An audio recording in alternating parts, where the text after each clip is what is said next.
Dans les profondeurs des problèmes spirituels que rencontrent certaines personnes dans leur maison au quotidien, se cache un véritable monstre tapis dans l'ombre qu'on va appeler défaut de construction ou défaut de fabrication d'un produit. Dans cette vidéo, je vous invite à découvrir 7 problèmes rencontrés au quotidien par des propriétaires qui leur fait penser que leur maison est hantée.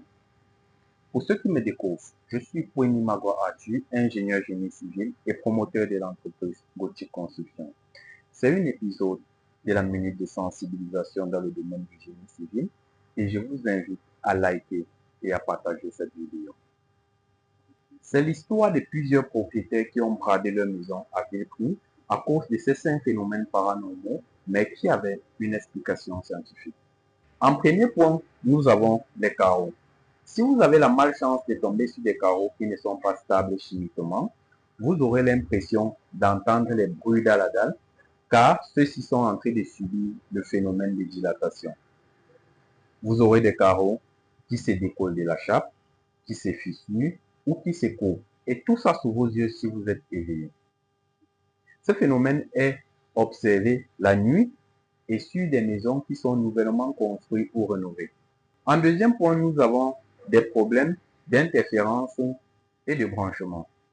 Concernant le phénomène d'interférence, on a eu une famille qui voyait sa télévision s'allumer, s'éteindre ou changer de chaîne au courant de la nuit sans savoir quelle était la cause. En réalité, la télévision agissait avec la télécommande du voisin. Et ensuite, on a les problèmes de branchement. Beaucoup connaissent les problèmes avec le prismatique.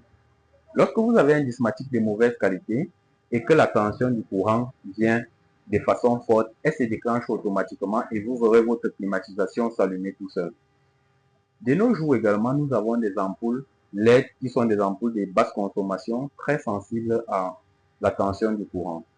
Étant dans votre chambre, toutes les pièces éteintes, vous verrez par exemple au salon, la lumière qui vient tout seul et après repart. C'est tout simplement parce que la tension a été élevée. En troisième point, nous avons la plomberie. Lorsqu'une installation sanitaire est mal faite, c'est-à-dire en absence de ventilation primaire et secondaire, on a les remontées d'odeur.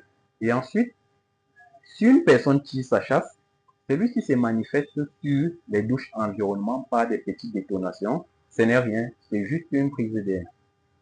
Le quatrième cas, ce sont des pièces de vie humides en absence de ventilation.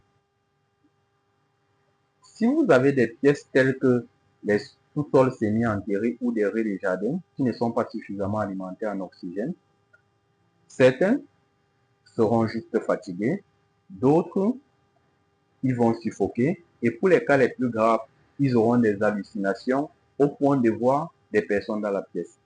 La solution se trouve dans la VNC, il faut ventiler avec un simple flux ou un double flux. En dernier point, on va vous parler de l'association luminosité et peinture. Sachez que le choix de la peinture de votre maison ne se fait pas au hasard. Par exemple, dans une chambre, on a besoin d'une couleur calme et apaisante. Celui-ci facilite le sommeil. Et au niveau du salon, on a besoin des couleurs chaudes et accueillantes.